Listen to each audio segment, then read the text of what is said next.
ವರ್ಷದ ಮೊದಲ ದಿನ ಯುಗಾದಿ ಹಬ್ಬದಂದು ಯಾವ ಬಣ್ಣದ ವಸ್ತ್ರವನ್ನ ಧರಿಸಬೇಕು, ಬೇವು ಬೆಲ್ಲ ಸೇವಿಸುವಾಗ ಯಾವ ವಿಶೇಷ ಶ್ಲೋಕವನ್ನ ಹೇಳಿಕೊಳ್ಬೇಕು, ಈ ದಿನ ಆರ್ಥಿಕ ಸಮಸ್ಯೆಗಳು ಕಳೆಯಲು ಯಾವ ವಿಶೇಷ ದಾನಗಳನ್ನ ಮಾಡಬೇಕು, ಈ ದಿನ ಯಾವ ದೇವರ ದರ್ಶನವನ್ನ ಮಾಡಿದರೆ ವರ್ಷ ಪೂರ್ತಿ ಆರೋಗ್ಯ ಐಶ್ವರ್ಯ ಲಭಿಸುತ್ತೆ ಅಂತ ಸಂಪೂರ್ಣವಾಗಿ ತಿಳಿಸಿಕೊಡ್ತೀವಿ. ಬನ್ನಿ. ಮಾರ್ಚ್ 30 ಭಾನುವಾರದ ದಿನ ಯುಗಾದಿ ಹಬ್ಬವಿದೆ. ಈ ವರ್ಷ ಯುಗಾದಿಯು ಭಾನುವಾರ ರವಿವಾರದ ದಿನ ಕೂಡಿ ಬಂದಿರುವ ಕಾರಣ ಪ್ರತಿಯೊಬ್ಬರು ಕೂಡ ಕೆಂಪು ಬಣ್ಣ, ಕೇಸರಿಯ ಬಣ್ಣ, ಗೋಧಿ ಬಣ್ಣ ಅಥವಾ ಚಿನ್ನದ ಬಣ್ಣದಂತಹ ವಸ್ತ್ರಗಳನ್ನು ಧರಿಸಿಕೊಳ್ಬೇಕು. ಇದರಿಂದ ಶುಭ ಫಲಗಳು ಪ್ರಾಪ್ತಿಯಾಗುತ್ತೆ. ಇಲ್ಲ ಗುರುಗಳೇ, ಈಗಾಗಲೇ ಬೇರೆ ಬಣ್ಣದ ಬಟ್ಟೆಗಳನ್ನು ಖರೀದಿ ಮಾಡಿಬಿಟ್ಟಿದ್ದೀವಿ ಅಂದರೂ ಕೂಡ ಏನೂ ತೊಂದರೆ ಇಲ್ಲ.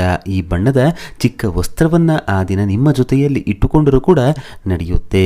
ಯುಗಾದಿಯು ಭಾನುವಾರ ಕೂಡಿ ಬಂದಿರುವುದರಿಂದ ಇದು ಸೂರ್ಯದೇವರ ದಿನವಾಗಿದೆ. ಆದ್ದರಿಂದ ಈ ದಿನ ಈ ಬಣ್ಣಗಳನ್ನ ಪಾಲಿಸಬೇಕು. ಭಾನುವಾರಕ್ಕೆ ಅಧಿಪತಿ ಸೂರ್ಯದೇವ ಆಗಿರುವುದರಿಂದ ಈ ದಿನ ಸೂರ್ಯದೇವರಿಗೆ ಅರ್ಘ್ಯವನ್ನ ಅರ್ಪಿಸಬೇಕು. ನಿಮ್ಮ ಊರಿನಲ್ಲಿ ಸೂರ್ಯದೇವನ ದೇಗುಲವಿದ್ದರೆ ಸೂರ್ಯನ ದರ್ಶನವನ್ನ ಮಾಡಿ ಬನ್ನಿ. ಒಂದು ಚೊಂಬಿನಲ್ಲಿ ನೀರನ್ನ ತೆಗೆದುಕೊಂಡು ನೀರಿಗೆ ಕೆಂಪು ಅಕ್ಷತೆ, ಕೆಂಪು ಪುಷ್ಪಗಳನ್ನು ಬೆರೆಸಿ ಪೂರ್ವ ದಿಕ್ಕಿಗೆ ನೋಡುತ್ತಾ ಅರ್ಘ್ಯವನ್ನ ನೀಡಬೇಕು. ಇದರಿಂದ ವರ್ಷ ಪೂರ್ತಿ ಉತ್ತಮ ಆರೋಗ್ಯ, ದೇಹಬಲ, ಮಾನಸಿಕ ನೆಮ್ಮದಿ, ಐಶ್ವರ್ಯ ಲಭಿಸುತ್ತೆ. ಈ ದಿನ ಸೂರ್ಯ ದೇವರ ವಿಶೇಷ ಅನುಗ್ರಹಕ್ಕೆ ಗೋಧಿಯ ದಾನವನ್ನ ಮಾಡಬೇಕು. ಗೋಮಾತೆಗೆ ನೆನೆಸಿದ ಗೋಧಿಯ ಜೊತೆಗೆ ಬೆಲ್ಲವನ್ನು ಬೆರೆಸಿ ತಿನ್ನಿಸಬೇಕು.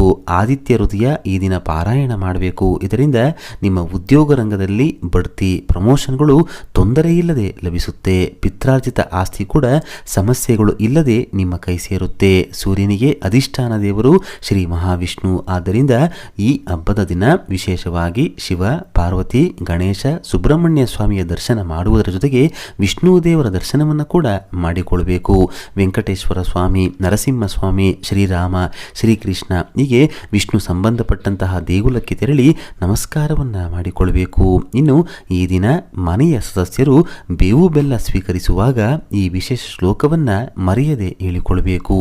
ಶತಾಯು ವಜ್ರದೇಹಾಯ ಸರ್ವ ಸಂಪತ್ಕರಾಯ ಚ ಸರ್ವಾರಿಷ್ಟ ವಿನಾಶಾಯ ನಿಂಬಕಂದಳ ಭಕ್ಷಣಂ. ಇದರ ಅರ್ಥ ಈ ವಿಧವಾಗಿದೆ. 100 ವರ್ಷಗಳ ಕಾಲ ಆಯಸ್ಸು, ಸದೃಢ ಆರೋಗ್ಯ, ಸಕಲ ಸಂಪತ್ತುಗಳ ಪ್ರಾಪ್ತಿಗಾಗಿಯೂ ಸಕಲ ಅರಿಷ್ಟ ನಿವಾರಣೆಗಾಗಿಯೂ ಬೇವು ಬೆಲ್ಲವನ್ನ ನಾನು ಸೇವನೆ ಮಾಡುತ್ತಿದ್ದೇನೆ.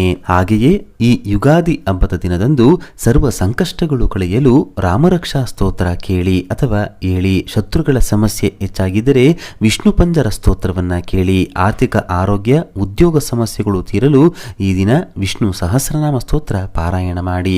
ದೃಷ್ಟಿದೋಷಗಳು ಹೆಚ್ಚಾಗಿದ್ರೆ ಲಕ್ಷ್ಮೀ ನರಸಿಂಹ ಕರಾವಲಂಬ ಸ್ತೋತ್ರವನ್ನ ಕೇಳಿ.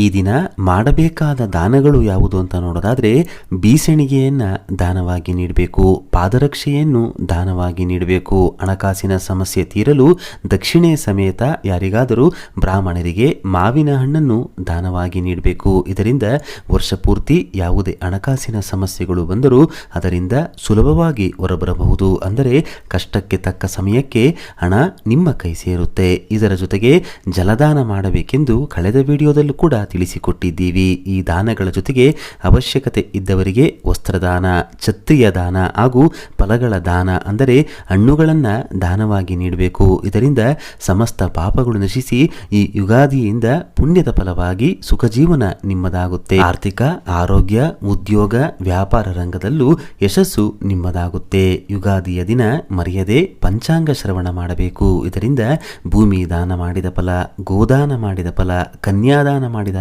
ಪುಣ್ಯ ಫಲ ಲಭಿಸುತ್ತೆ. ಇನ್ನು ಈ ದಿನ ಮಾಡಬೇಕಾದ ಅತಿ ಮುಖ್ಯ ದಾನವೆಂದರೆ ಅದು ಪಂಚಾಂಗದ ದಾನ. ಪಂಚಾಂಗ ಅರಿವಿಲ್ಲದವರಿಗೆ ಪಂಚಾಂಗದ ದಾನವನ್ನ ಅಥವಾ ಪಂಚಾಂಗವನ್ನು ಬಹುಮಾನದ ರೀತಿಯಾಗಿ ನೀಡಿದರೆ ಅಖಂಡ ಪುಣ್ಯ ಫಲ ಲಭಿಸುತ್ತೆ. ಸಕಲ ಗ್ರಹಗಳ ಕೃಪೆ ಉಂಟಾಗುತ್ತೆ. ಈ ದಿನ ಮನೆ ಮಂದಿ ಎಲ್ಲ ಸಾಂಪ್ರದಾಯಿಕ ಉಡುಗೆಯನ್ನು ತೊಟ್ಟು ಮನೆಯಲ್ಲಿರುವ ಹಿರಿಯರ, ತಂದೆ ತಾಯಿಯರ ಕಾಲಿಗೆ ಬಿದ್ದು ಆಶೀರ್ವಾದವನ್ನ ಪಡೆದುಕೊಳ್ಳಬೇಕು. ನಿಮ್ಮ ಇಷ್ಟ ಗುರುಗಳ ಕಾಲಿಗೆ ಬಿದ್ದು ಕೂಡ ಈ ದಿನ ಆಶೀರ್ವಾದ ಪಡೆಯಬೇಕು. ಭಗವಂತನಿಗೆ ಬೇಡುವಾಗ ಇವತ್ತಿನ ದಿನ ನಾನು ಜೀವಿಸಲು ನೀನು ಕಾರಣನಾಗಿದ್ದೀಯಾ, ಮುಂದಿನ ದಿನಗಳಲ್ಲಿ ಮತ್ತಷ್ಟು ಯಶಸ್ಸು, ಆರೋಗ್ಯ, ವಿಜಯಗಳನ್ನು ನೀಡಿ ಹರಸು ಎಂದು ಬೇಡಿಕೊಂಡು ಸಂತಸದಿಂದ ಯುಗಾದಿಯನ್ನ ಆಚರಿಸಬೇಕು. ಸರ್ವರಿಗೂ ಯುಗಾದಿ ಹಬ್ಬದ ಹೊಸ ವರ್ಷದ ಶುಭಾಶಯಗಳು ಹೇಳ್ತಾ ಈ ವಿಡಿಯೋನ ಇಲ್ಲಿಗೆ ಮುಗಿಸ್ತಾ ಇದ್ದೀವಿ. ಈ ಮಾಹಿತಿ ನಿಮಗೆ ಇಷ್ಟವಾದರೆ ತಪ್ಪದೇ ಈ ವಿಡಿಯೋಗೆ ಒಂದು ಲೈಕನ್ನು ಕೊಟ್ಟು ನಿಮ್ಮ ಇಷ್ಟ ದೇವರ ಹೆಸರನ್ನು ಬರೆದು ಪ್ರತಿಯೊಬ್ಬರಿಗೂ ಕೂಡ ಶೇರ್ ಮಾಡಿ. ಮುಂದಿನ ಬಾರಿ ಮತ್ತೊಂದು ವಿಶೇಷ ದೈವ ಮಾಹಿತಿಯೊಂದಿಗೆ ನಮ್ಮ ದೇಗುಲ ದರ್ಶನ ಕರ್ನಾಟಕ ಚಾನಲ್ ಮೂಲಕ ಭೇಟಿಯಾಗೋಣ. ಧನ್ಯವಾದ ಸ್ನೇಹಿತರೆ.